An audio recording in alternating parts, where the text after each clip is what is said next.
नमस्कार प्रिय विद्यार्थियों, स्वागत है आप सभी का एक और नई वीडियो के अंदर। तो आज की इस वीडियो के अंदर अपने बात करने वाले हैं RSCAT एग्ज़ाम से संबंधित MCQs के बारे में। जी हाँ, अपने RSCAT का जो आगामी एग्ज़ाम होने वाला है और एग्ज़ाम कब होने वाला है तो वो भी मैं आपको आपकी जानकारी के लिए बता देता हूँ कि जो अभी आगामी RSCAT का एग्ज़ाम होगा वो लगभग 22 दिसंबर यानी संडे को होने वाला है। तो उसी एग्ज़ाम की प्रिपरेशन के लिए अपने ये जो इम्पोर्टेंट क्वेश्चन की एक सीरीज़ शुरू की है और आज इस सीरीज़ का तीसरा वीडियो है। और इससे पहले अपने 2 वीडियोज़ इस चैनल के ऊपर अपलोड कर दिए हैं। तो पहले तो अगर आपने उन वीडियोज़ को नहीं देखा है तो पहले जाके आप उन वीडियोज़ को देख सकते हो, क्योंकि उसमें भी आपको काफ़ी इंपॉर्टेंट क्वेश्चंस दिए हुए हैं। और इसी तरीके से रेगुलर आपको इस चैनल के ऊपर जो वीडियो है वो मिलती रहेगी। तो वीडियो को आपने ज़्यादा से ज़्यादा शेयर करना है ताकि जो भी स्टूडेंट्स अभी RSCAT का एग्ज़ाम देने वाले हैं उन तक जो वीडियो है वो पहुंच सके। तो अभी अपने ज़्यादा देर न करते हुए आज की इस क्लास को शुरू करते हैं। तो आज की इस क्लास के अंदर अपने 35 MCQs के बारे में डिस्कस करेंगे। जी हाँ, अपने 35 MCQs के बारे में आज की इस क्लास के अंदर डिस्कस करने वाले हैं। और आज का जो अपना फर्स्ट क्वेश्चन है वो है इंकजेट प्रिंटर्स या बैंड प्रिंटर्स को वर्गीकृत किया जाता है जैसे, यानी इंकजेट प्रिंटर है या फिर बैंड प्रिंटर्स को किस में वर्गीकृत किया जाता है। तो ऑप्शन नंबर ए आपका है character printers, B number option ink printers, C number option line printers है और D number option of band printers है। तो हाँ जी, इंकजेट प्रिंटर्स या बैंड प्रिंटर्स को किस में वर्गीकृत किया जाता है यह आपने बताना है। और जो भी क्वेश्चंस आपको स्क्रीन के ऊपर दिखाई दे रहा है उसका आंसर आपने कमेंट करके ज़रूर से बताना है ताकि आपको पता चल सके कि आपकी जो तैयारी है वो RSCAT एग्ज़ाम के अकॉर्डिंग कितनी है। तो उसके हिसाब से आप अपना यानी जो एक अंदाज़ा लगा सकते हो कि आपके यानी 35 में से कितने क्वेश्चन सही होते हैं। तो इसका आंसर आपने अभी बताना है कि क्या होगा। हाँ जी, तो इसका राइट आंसर आपका हो जाएगा option number a character printers. Option number A है वो इसका राइट आंसर हो जाएगा। इंकजेट प्रिंटर्स या बैंड प्रिंटर्स को किस में वर्गीकृत किया जाता है तो करेक्टर प्रिंटर के अंदर वर्गीकृत किया जाता है। तो ऑप्शन नंबर ए है वो इसका राइट आंसर हो जाएगा। नेक्स्ट क्वेश्चन है कौन सी सेकेंडरी मेमोरी का प्रकार नहीं है। कौन सी सेकेंडरी मेमोरी का प्रकार नहीं है तो ये आपने बताना है सॉलिड स्टेट ड्राइव है, हार्ड डिस्क है, रैंडम एक्सेस मेमोरी है या फिर USB पेन ड्राइव है। तो हाँ जी, सेकेंडरी मेमोरी का उदाहरण इसमें से या प्रकार इसमें से कौन सा नहीं है। तो इसकी अगर राइट आंसर की बात करें तो ऑप्शन नंबर सी इसका राइट आंसर हो जाएगा रैम, रैंडम एक्सेस मेमोरी जिसको कहा जाता है। रैम एक ऐसी मेमोरी होती है जो कि प्राइमरी मेमोरी के अंतर्गत आती है, न कि सेकेंडरी मेमोरी के अंतर्गत आती है। तो ऑप्शन नंबर सी है वो इसका राइट आंसर हो जाएगा, ऑप्शन नंबर सी यानी रैंडम एक्सेस मेमोरी। उसके बाद नेक्स्ट क्वेश्चन है निम्नलिखित में से कौन सा मेमोरी डिवाइस मुख्य रूप से गति के मामले में कैश मेमोरी के समान है। यानी कौन सा मेमोरी डिवाइस है जो मुख्य रूप से गति के मामले में यानी कैश मेमोरी के समान है। तो फ्लैश मेमोरी है, डी रैम है, एस रैम है या फिर EEP रोम है। तो हाँ जी, इसका आंसर क्या होगा ये आपने बताना है। तो इसका राइट आंसर जो है आपका वो हो जाएगा ऑप्शन नंबर ए फ्लैश मेमोरी। फ्लैश मेमोरी जो होती है वो यानी मुख्य रूप से यानी कैश मेमोरी के समान ही होती है, यानी ऑप्शन नंबर ए इसका राइट आंसर है वो हो जाएगा। तो आज की इस क्लास के अंदर अपने जितने भी क्वेश्चंस इंक्लूड किए गए हैं वो RSCAT एग्ज़ाम से काफ़ी इम्पोर्टेंट है, मोस्ट इम्पोर्टेंट क्वेश्चंस की क्लास आज हम आपके लिए लेकर आए हैं। तो क्लास को आपने अंत तक जरूर देखना है। उसके बाद नेक्स्ट क्वेश्चन है वेब ब्राउज़र क्या है। वेब ब्राउज़र क्या है तो ये आपने बताना है। तो ऑप्शन नंबर ए है एक प्रकार की मकड़ी है, बी नंबर ऑप्शन एक कंप्यूटर जो फाइलों को स्टोर करता है, सी नंबर ऑप्शन एक व्यक्ति जो वेबसाइटों को देखना पसंद करता है, डी नंबर ऑप्शन एक सॉफ्टवेयर प्रोग्राम जो आपको वर्ल्ड वाइड वेब तक साइटों तक पहुंचने की अनुमति देता है। तो वेब ब्राउज़र क्या है ये आपने बताना है। तो इसका राइट आंसर आपका हो जाएगा ऑप्शन नंबर डी एक सॉफ्टवेयर प्रोग्राम जो आपको वर्ल्ड वाइड वेब पर साइटों तक पहुंचने की अनुमति देता है, यानी ऑप्शन नंबर डी है वो इसका राइट आंसर हो जाएगा, option number D. Next question है next question, internet search engine का एक उदाहरण है। इंटरनेट जो है वो कौन से सर्च इंजन का एक उदाहरण है? तो विंडो का है, लिंक्स का है, याहू का है या फिर एमएस वर्ड का है। तो हाँ जी, जो सर्च इंजन है वो किसका उदाहरण है? तो ये आपने जल्दी से जल्दी कमेंट करके बताना है कि इंटरनेट सर्च इंजन का एक उदाहरण है। तो इसका राइट आंसर जो है आपका वो हो जाएगा ऑप्शन नंबर सी। यानी जो सर्च इंजन होते हैं वो कौन कौन से सर्च इंजन होते हैं? 3 प्रकार के सर्च इंजन होते हैं। एक तो गूगल होता है, दूसरा बिंग होता है, तीसरा याहू होता है। यानी ये 3 प्रकार के सर्च इंजन होते हैं, गूगल, बिंग और याहू। अभी इसके अंदर ऑप्शन में याहू दे रखा है, तो ऑप्शन नंबर सी इसका राइट आंसर है, वो हो जाएगा option number C. Next question है, ईमेल भेजने के लिए निम्नलिखित में से क्या अनिवार्य है? ईमेल भेजने के लिए निम्नलिखित में से क्या अनिवार्य है? तो यह आपने बताना है। शरीर है, प्रेषक मेल आईडी है, सी नंबर ऑप्शन अनुलग्नक है और डी नंबर ऑप्शन विषय है। तो हाँ जी, ईमेल भेजने के लिए अपने को यानी क्या आवश्यक है? तो इसका राइट आंसर आपका हो जाएगा ऑप्शन नंबर बी, प्रेषक मेल आईडी। यानी जो भी जिसके पास अपने ईमेल भेजना है उसकी जो ईमेल आईडी है वो अपने पास होनी चाहिए, ईमेल आईडी होनी चाहिए। यानी ऑप्शन नंबर बी इसका राइट आंसर है, वो हो जाएगा प्रेषक की मेल आईडी है जो अपने पास होनी चाहिए। ऑप्शन नंबर बी इसका राइट आंसर है, वो हो जाएगा। नेक्स्ट क्वेश्चन है, एमएस वर्ड 2010 के किस टैब में हेडर और फुटर विकल्प उपलब्ध है? यानी एमएस वर्ड 2010 के किस टैब में हेडर और फुटर विकल्प उपलब्ध है? तो ये आपने बताना है। इंसर्ट टैब है, व्यू टैब है, पेज लेआउट टैब है या फिर प्रिंट लेआउट टैब है। तो हाँ जी, कौन सा एमएस वर्ड 2010 में यानी हेडर और फुटर जो विकल्प होता है वो कौन से टैब के अंदर होता है? तो इसका जो राइट आंसर है यानी हेडर और फुटर जो विकल्प उपलब्ध होता है वो इंसर्ट टैब के अंदर होता है।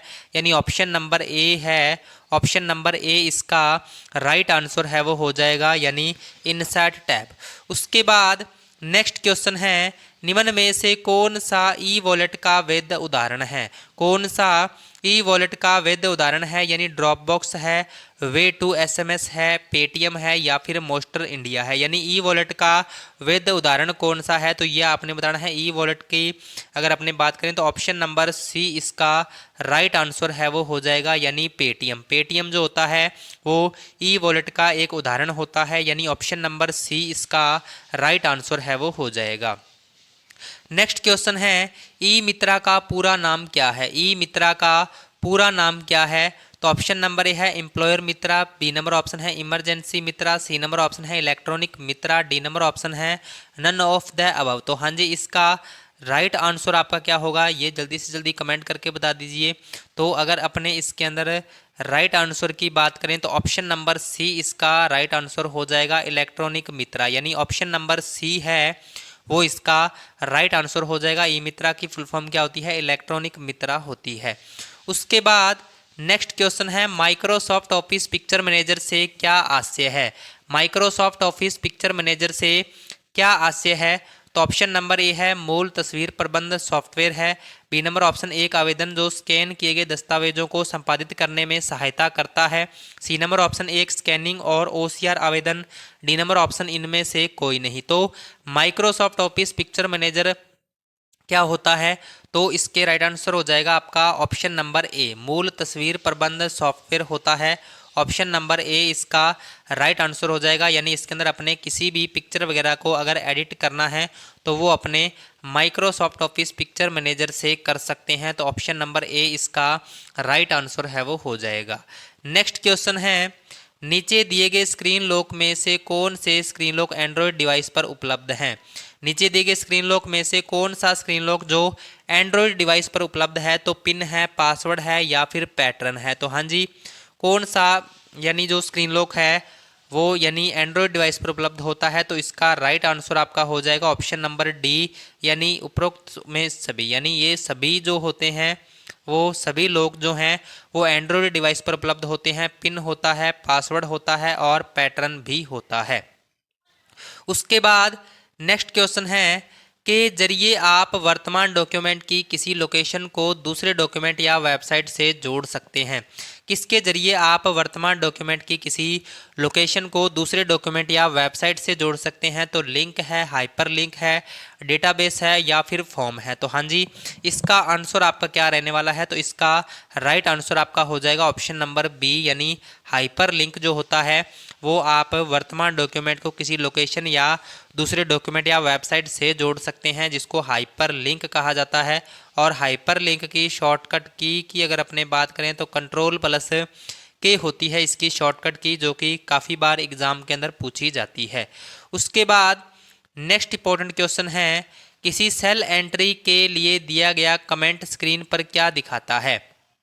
किसी सेल एंट्री के लिए दिया गया कमेंट है जो स्क्रीन पर क्या दिखाता है? तो कमेंट है, इंडिकेटर है, पिक्चर है या फिर इनमें से कोई नहीं। तो हाँ जी, इसका राइट आंसर जो है वो हो जाएगा कमेंट, यानी ऑप्शन नंबर ए है वो इसका राइट आंसर हो जाएगा। यानी किसी सेल के एंट्री में दिया गया कमेंट स्क्रीन पर क्या दिखाता है? कमेंट्स दिखाता है।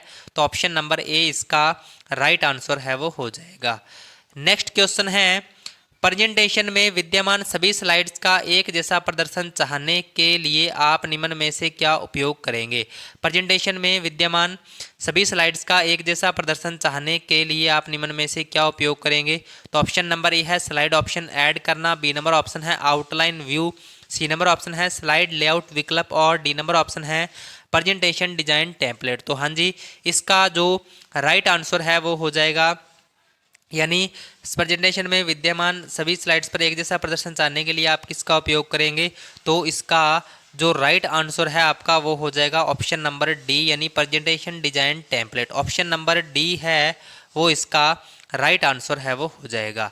नेक्स्ट क्वेश्चन है, इंस्टॉल प्रोग्राम को अनइंस्टॉल करने के लिए क्या करते हैं? यानी कोई इंस्टॉल किया गया प्रोग्राम है उसको अगर आपने अनइंस्टॉल करना है तो उसके लिए अपने क्या करेंगे? तो ऑप्शन नंबर ए है सेटिंग ऐप के द्वारा, B number option control panel के द्वारा, C number option control panel के द्वारा और सेटिंग ऐप दोनों विकल्प सही है और डी नंबर ऑप्शन उपयुक्त सभी। तो हाँ जी, इसका राइट आंसर जो है आपका वो हो जाएगा ऑप्शन नंबर सी, यानी आप अगर किसी प्रोग्राम को यानी अनइंस्टॉल करना चाहते हो तो वो आप कंट्रोल पैनल के द्वारा भी कर सकते हो और सेटिंग ऐप के द्वारा भी कर सकते हो, यानी ऑप्शन नंबर सी है वो इसका राइट आंसर हो जाएगा। नेक्स्ट क्वेश्चन है, ईमेल पते को ध्यान में रखते हुए सही विकल्प है। ईमेल पते को ध्यान में रखते हुए सही विकल्प कौन सा है? तो ऑप्शन नंबर ए है उनमें हमेशा @ चिन्ह होना चाहिए, बी नंबर ऑप्शन उनमें कभी खाली स्थान नहीं हो सकता, सी नंबर ऑप्शन ए और बी दोनों, डी नंबर ऑप्शन उपयुक्त में से कोई भी नहीं। तो हाँ जी, इसका राइट आंसर आपका हो जाएगा, यानी option number C A and B दोनों, ए एंड बी दोनों, एंड बी दोनों हो जाएगा, यानी उनमें हमेशा @ चिन्ह होना चाहिए, उनमें कभी खाली स्थान नहीं हो सकता है। तो ऑप्शन नंबर सी इसका राइट आंसर है वो हो जाएगा। उसके बाद नेक्स्ट क्वेश्चन है, दस्तावेजों को सेव करते समय सेव और सेव एज में अंतर है। दस्तावेजों को सेव करते समय सेव और सेव एज में अंतर क्या है?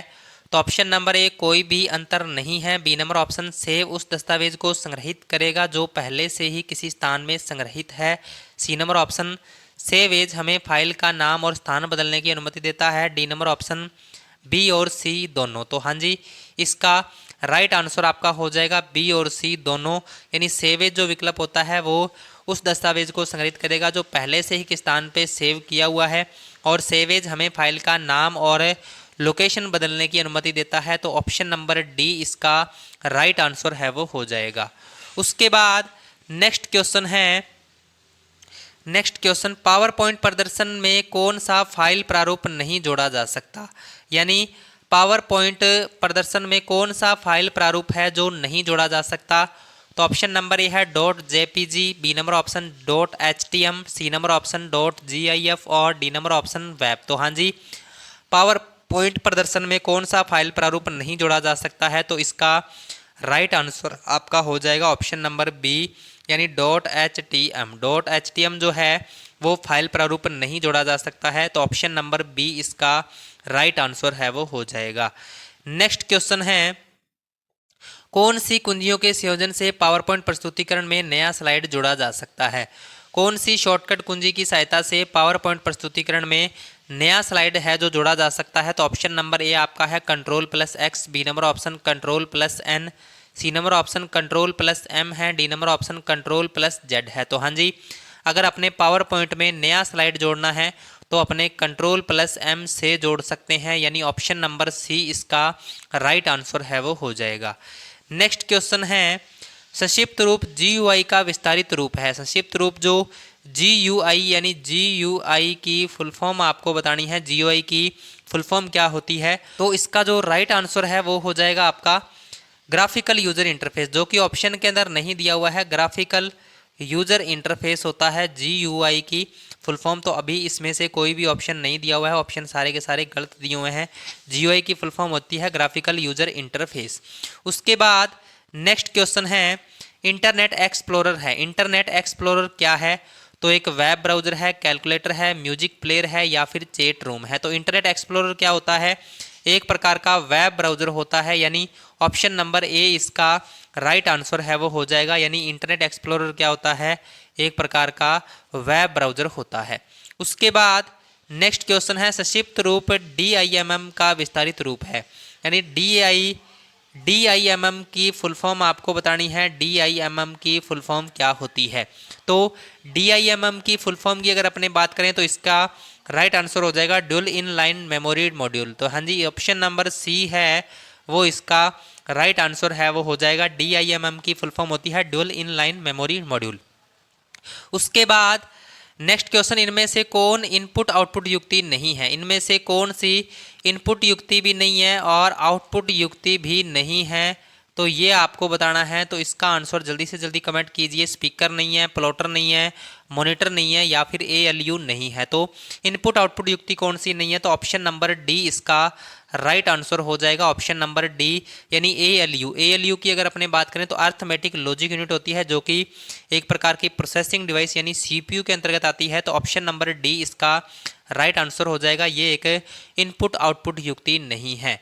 उसके बाद नेक्स्ट क्वेश्चन, विंडो में किसी फाइल या फोल्डर को हमेशा के लिए मिटाने हेतु हम किसका इस्तेमाल करेंगे? यानी किसी भी फाइल या फोल्डर को अगर अपने परमानेंट रूप से मिटाना है, यानी अगर उसको रिसाइकल बिन के अंदर नहीं भेजना है, तो अपने किसका यूज करेंगे?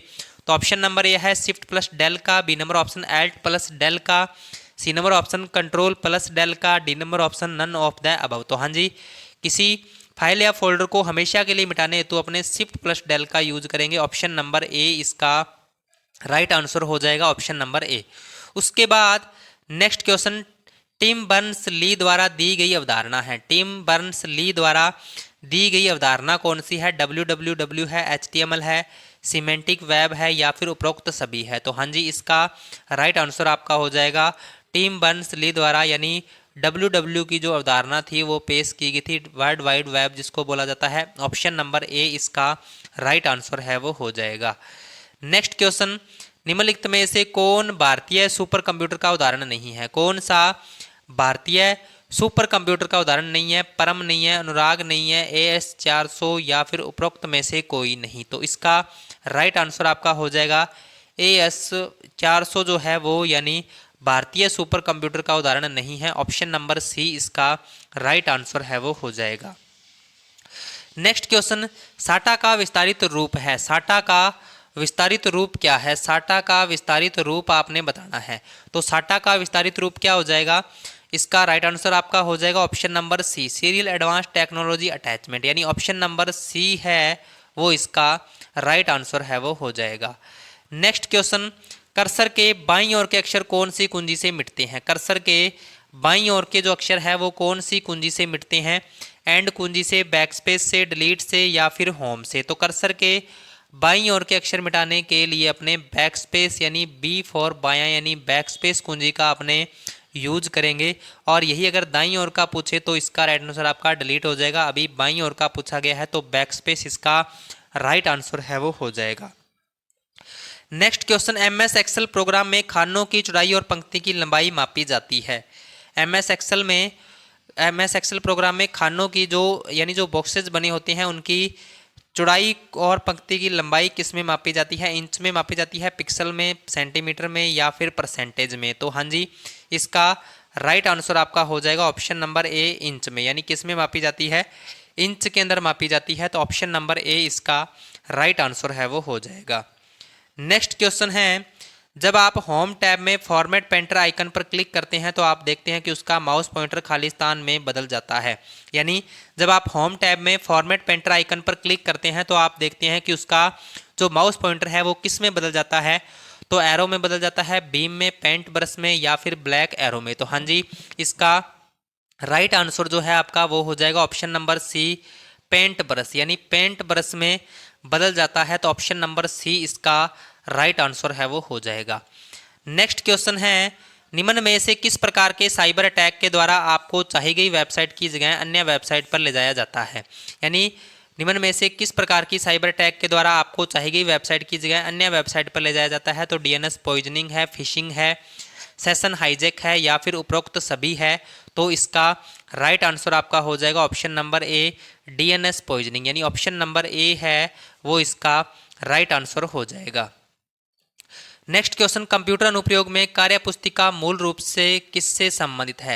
यानी कंप्यूटर अनुप्रयोग में कार्यपुस्तिका मूल रूप से किससे संबंधित है। तो एमएस एक्सेल से, एडोब रीडर से, एमएस पावर पॉइंट से, एमएस वर्ड से। तो हाँ जी, इसका राइट आंसर आपका हो जाएगा option number A, MS excel से। यानी जो कार्यपुस्तिका है वो, यानी वर्कबुक जो होती है वो एमएस एक्सेल से संबंधित होती है। तो ऑप्शन नंबर ए इसका राइट आंसर हो जाएगा।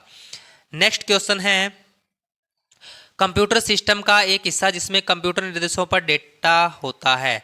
यानी कंप्यूटर सिस्टम का एक हिस्सा जिसमें कंप्यूटर निर्देशों पर डेटा होता है, सॉफ्टवेयर है, चिप है, हार्डवेयर है या फिर डोस है। तो हाँ जी, इसका राइट आंसर आपका हो जाएगा ऑप्शन नंबर ए, सॉफ्टवेयर। यानी सॉफ्टवेयर जिसमें कंप्यूटर निर्देशों का डेटा होता है यानी सेट होता है। तो यानी सॉफ्टवेयर जिसको अपने सॉफ्टवेयर जो होते हैं, काफ़ी सारे प्रकार के सॉफ्टवेयर हो सकते हैं। सिस्टम सॉफ्टवेयर हो सकता है, एप्लीकेशन सॉफ्टवेयर हो सकता है या फिर यूटिलिटी सॉफ्टवेयर हो सकता है।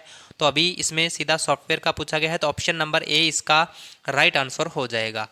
नेक्स्ट क्वेश्चन, किसी भी कंप्यूटर में क्रिटिकल प्रोसेसिंग कंपोनेंट कौन सा है। किसी भी कंप्यूटर में क्रिटिकल प्रोसेसिंग कंपोनेंट कौन सा है। तो माउस है, कीबोर्ड है, मेमोरी डिवाइस है या फिर डीवीडी है। तो कंप्यूटर में क्रिटिकल प्रोसेसिंग कंपोनेंट कौन सा होता है।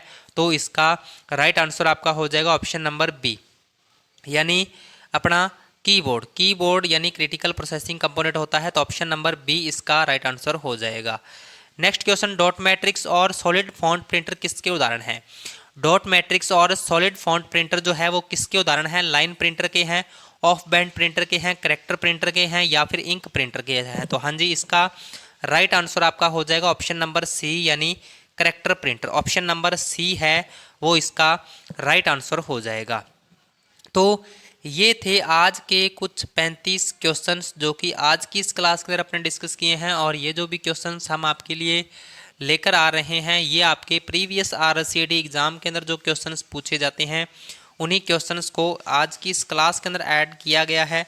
तो क्लास आपको कैसी लगी इसका फीडबैक आपने कमेंट में ज़रूर से बताना है। और इस क्वेश्चंस की सीरीज़ को आपने रेगुलर ज्वाइन करना है। जब तक आपका RCAT का एग्ज़ाम नहीं हो जाता है तब तक अपने यानी ये जो सीरीज़ है वो कंटिन्यू आपको इस चैनल के ऊपर मिलती रहेगी। तो रेगुलर आपने क्लास को ज्वाइन करना है। अगर वीडियो पसंद आती है तो वीडियो को like, share and subscribe channel को ज़रूर से करना है।